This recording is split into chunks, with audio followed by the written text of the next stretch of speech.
Oncologist with specialty in melanoma, sarcoma, and breast cancer. He's a translational researcher with research experience in immunology and molecular profiling.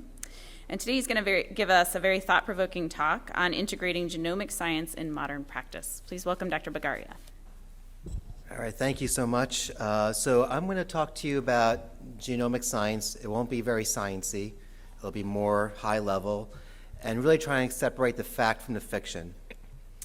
So first off, I'm going to ask you a question. What do all of us have in common? I guarantee you many of you have them.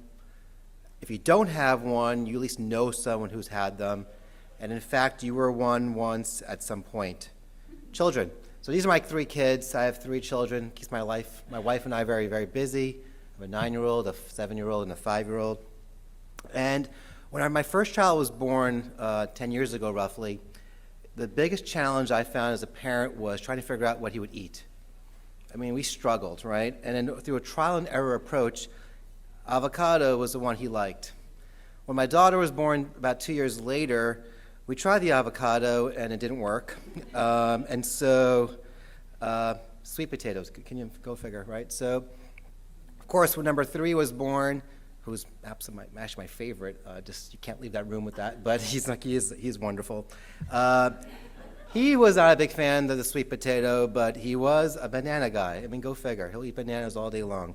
And of course, when you give number 1 the banana, there's no way it's going to work.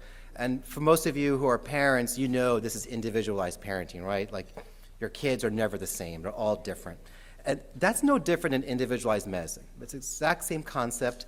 You're going to provide medicine in an individualized manner.